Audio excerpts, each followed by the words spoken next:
Hello and welcome to my channel, or welcome back to my channel. Hope everyone is doing well.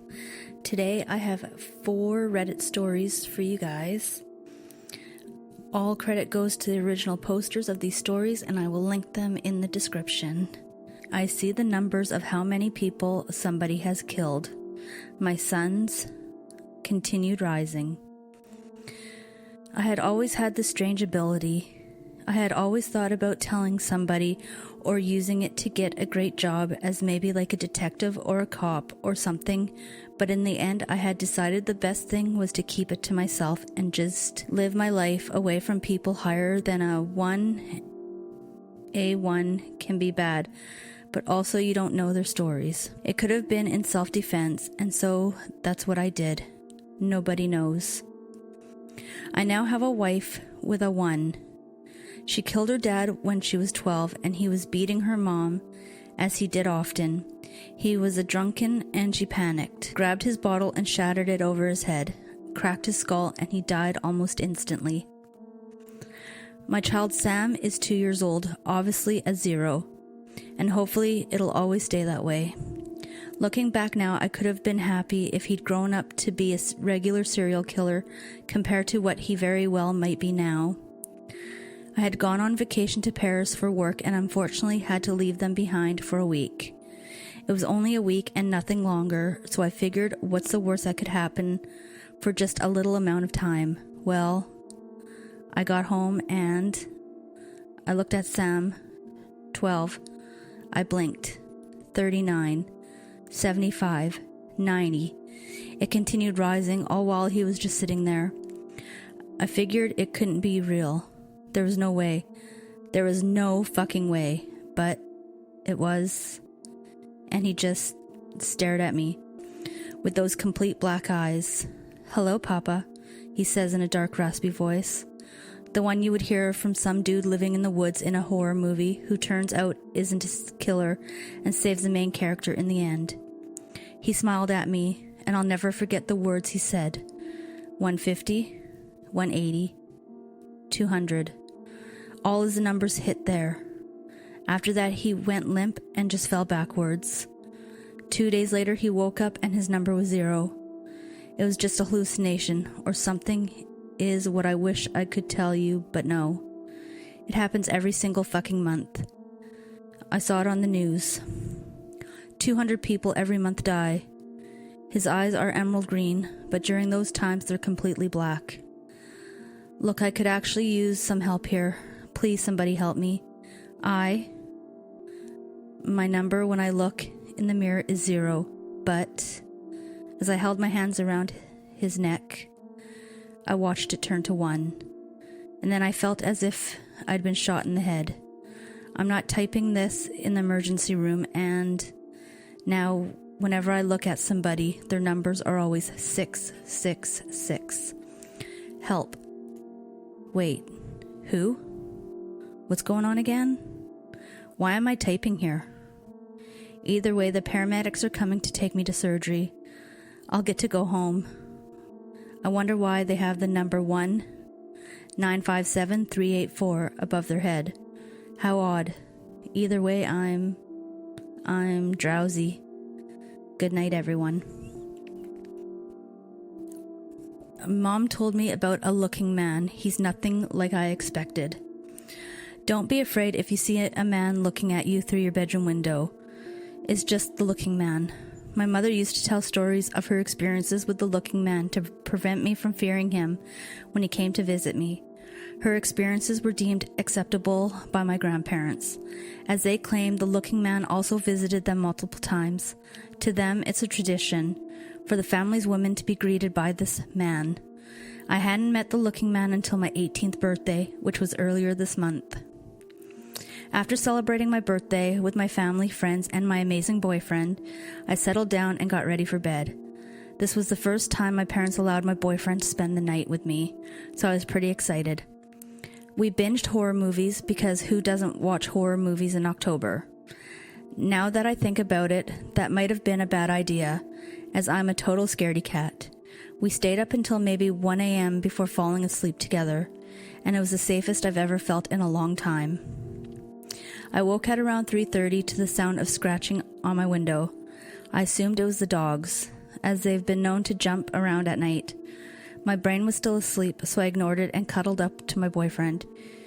He was still sleeping, and I felt like having a little more snuggling time with him before my parents could kick him out in the morning. Everything felt right at that moment until I felt a pair of eyes staring me down. Glancing at my boyfriend, I could see that his eyes were still closed. At that point, I was wide awake. Sitting up, I scanned the entire room. Everything seemed normal until my eyes drifted toward the window. There, I could just barely make out the figure of a man. The only thing I could make out of his face were his eyes, which looked to be the size of golf balls. The hairs on the back of my neck stood tall, and I went to shake my boyfriend. The man outside the window brought his bony finger up to his mouth as if telling me to be quiet. I kept my eyes on the man while slowly reaching my hand to my boyfriend. I quietly shook him, to which he grumbled and turned the other way. I turned to look at my boyfriend and harshly shook him, causing him to jolt up. "Wake up! There's a man outside the window, and I'm scared," I whispered to my half-awake boyfriend. He told me that he'd take care of it and told me to go back to sleep. I remained sitting upright while my boyfriend got up, grabbed the nearest sharp object, and stepped to the window. He moved the curtain aside and held up his weapon. After scanning the area, he got back in bed. "Nobody's there. I think you're just scared from all those movies. Let's go back to sleep." My boyfriend laid down and I started playing with my hair before going back to sleep. I stayed awake the rest of the night, scared he would try something while we were both asleep. My eyes were glued to the window until daylight struck. My boyfriend woke up and my parents decided that he should join us for breakfast. At the table, I was as quiet as a mouse. I didn't eat much of what was on my plate, and soon everyone noticed. My mother asked me if I didn't like the food, to which I straight up told them about what I'd seen. The family looked around at each other before my mother glanced at me with a smile on her face. It seems the looking man has paid his first visit. It's been a few weeks since that conversation, and now every night I'm greeted by the looking man. However, each time he appears, he gets stranger and stranger. One night, the looking man had both of his hands on the window, and then the next night he continuously tapped on the window to make sure I didn't get sleep. Last night, the looking man stuck his long tongue out, licking the outside of my window for the entire time. He was there. It's 4 a.m. as I'm typing this, and the looking man is not outside. I can see his big eyes staring at me from an opening in my closet. He hasn't moved. He's just looking at me. I'm starting to freak out, but I don't want to make any sudden movements in case it angers him. If anyone has any advice on what to do about this, please don't hesitate to comment. My girlfriend is watching weird TikToks. I need advice. I'm terrified and I need advice. I've always been a long sleeper. I go to bed early and wake up late. My girlfriend Lucy, on the other hand, is a night owl. This combination has developed in me, a habit of falling asleep to the quiet ambient noise of electronic speakers, whether it be a conversation between George and Jerry or some LA vlogger going on about the latest Starbucks drink. Most recently, it's been the ever-changing sounds of the doom scroll on TikTok. Monday started out as any other, except for my allergies making it impossible to concentrate at work. I expected it, with the changing seasons, but this was worse than ever before, and I had scheduled a doctor's appointment that day. The evening was uneventful. Lucy and I fell into our nighttime routine. As the sunset slipped away, we laid back to back, but close together. My eyes were already closed, but I opened them briefly to check my morning alarm. The room was mostly black, the wall illuminated slightly by Lucy's phone light. I could hear quietly some popular hip-hop song, a boy talking, an ad for face lotion. I closed my eyes again and was soon asleep. I awoke with the urge to pee.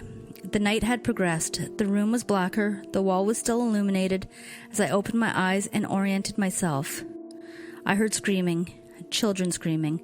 Luz, no response. Ever so slightly louder, "Are you still awake?" "Yeah," a click. The room turned totally black. "What are you watching?" I heard screaming. Oh, just a stupid TikTok. This lady who works at the daycare put on a scream mask and scared the kids. So stupid. She's going to get calls from the parents. That's so messed up. I went to the bathroom and returned. I could tell Lucy had closed her eyes. Tuesday passed by quickly. I felt more myself at work. Lucy texted me, mentioning an all-day conference on Thursday. She'd be back by the evening, but it would be a long day for her. Early start, late end. Tonight, there was no TikTok. Lucy found a new show on Netflix. It was really reliant on her for cultural awareness. The main character received a cancer diagnosis. The rest, Lucy would have to fill me in as I fell asleep before her again. This time, I simply awoke. It felt like I hadn't slept much. Again, light on the wall, the quiet sound of Lucy's phone. But this time, men screaming. No yelling. I heard a frantic, shit no, no way. This is happening. Luce, what are you watching? I said it at full volume. Huh? Lucy was startled. Oh, sorry, I guess it's time to put it away. What were you watching, though? Oh, it was some dudes who lost a motocross race or something. My algorithm is so weird. We fell asleep. As Wednesday went on, my mind went back to the night before. That video, the yelling. That aside, I was a little concerned at how late Lucy was staying up. She struggled with insomnia before. Those TikToks probably weren't helping. My plan was to discuss it on the weekend. She had the conference tomorrow. That would be on her mind. As we lay in bed, Lucy perked up for a moment. She warned me. An alarm would go off in a few minutes. It would be a trigger to put her phone down. I was pleased. Lucy recognized her bad habit on her own. Maybe there was nothing to discuss this weekend. I stared at the wall, eyes open for a minute, then closed for another. An elderly couple talking, their voices shaky and broken. Oh my God, no, no, no. I sat up quickly. What is up with the app, Lucy? What? That app, there's always someone screaming or yelling or upset about something. I only now noticed the anger in my voice. I quickly settled down. Okay, geez, I'm sorry. The phone clicked closed. I'm sorry, I'm just really tired. Don't worry, I should sleep anyway. That's when it happened. The room went black. I was under the covers, tight in the middle of the bed. Her feet hidden by the bed. Lucy was there, in front of the TV, floating. Mouth wide open, eyes white shining. She rose slowly. I felt absolute terror. Her feet slowly became visible and she started to approach. I tried to move. I tried to scream. My head sank into the pillow, slightly sideways. So deep. Half my mouth was covered, then a jolt, and I was upright. The room filled with light. She was gone. I was alone. My first thought was to call in sick to work. What was that? My mind danced between different pieces of information. The videos she was watching, I only heard them, never saw them. What was she watching? As I paced the room, I thought of some option. Simply confront her, call a doctor, a priest. After about 30 minutes of uncontrolled contemplation, I went to the bathroom and splashed my face with cold water. Suddenly, I realized my mania. It could have been a bad dream. Lucy probably didn't want to wake me and left before I woke. It all started to click. I decided to try and get some rest. Sleep wouldn't find me, but I could rest. That evening came, and early sunset brought a violet red into the sky, slightly seeping into the living room where I sat. Despite my rationalizations, my heart jumped when Lucy pulled up.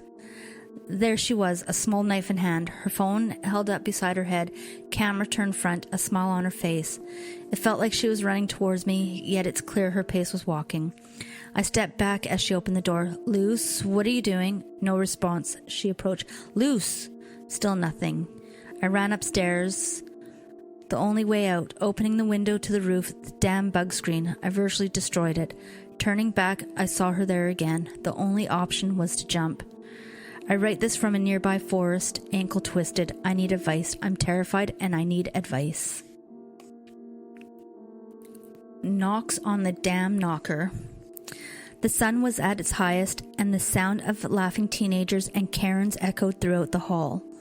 I was in the home accessories section. I had no idea how I got there, but I could vividly remember the whispers that came from this direction. The whispers only got louder as I got to the deepest part of the section. I saw it.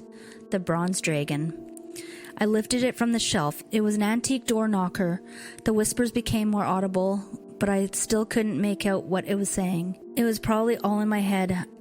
I was just delusional. I ran my thumbs on each dragon head. They were well sculpted to perfection. I turned it around and saw a name written faintly. I needed my reading glasses to see properly. Luckily, I brought them along because I'm long-sighted. I bought them out of their house and put them on. I looked around and most of the things became slightly clearer. Diablo, 1918, I said out loud. I continued to study the antique to find something else, but that was it. It must have belonged to a member of an elite group back then. Beautiful, isn't it? A masculine voice said beside me, and I gasped. I did not realize I had company. Yes, it's intriguing, I said to the man. He looked wary, and he had a pretty visible lines. His eyes were bloodshot and his skin was pale.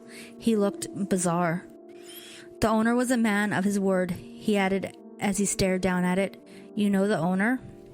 I asked, putting my interest in the man. We all know the Diablo, he said before a brief pause. Make sure you make it out alive, he added. Make sure you make it out alive, he added before he smiled. Thanks, I replied awkwardly. He turned around and walked a few steps before he turned back and looked at me. Happy Halloween, Doctor, he said before he walked out of his section. What was all that fuss about, and how did he know I'm a doctor? Was he one of my patients? I shook the thoughts of the man out of my head. I gave the antique a brief look before I dropped it back where it belonged. I continued with my shopping and got everything I needed in the cart. It was time to check out. I gave the store cashier the basket so he could check it out. Sir, $49.99. We also offer packaging for the antique, the cashier replied. Antique? I asked, confused. Yes, or didn't you get one? He asked. I frowned my face as I saw the bronze medals sticking out in the bag. I got one. It just slipped through my mind. I don't need packaging. It's for me, I said before I handed him out my card. We finished the transactions and I stepped out of the store. I guess a doorbell and door knocker wouldn't hurt, I said out loud before I got to my car. I paid the parking fees and zoomed out of the driveway. Memories of the man from earlier flooded back into my head and I frowned. How did he know me? As I drove, the cars became scanty. I lived in one of the quietest and most mysterious neighborhoods in Illinois. After 10 minutes of driving, I arrived in front of my house. I got down with the groceries and grabbed the keys and phone from the back seat. I walked towards the pathway and locked the door to my house. Hey, doctor, I heard Jonathan, my neighbor from across the street, call me. I turned around and smiled at him. Hello, Jonathan, I replied. Why aren't you at work? He asked before he placed one of his hands on his waist. Halloween. We barely had any patients. Isn't it a day for crazy people? I gave a grim smile. I was a psychiatrist, so he would get the joke. He laughed out loud and brushed the little tear that escaped from his eyes. How hilarious, Greg, he said. A female voice called him and we waved a bye at me before he answered the girl.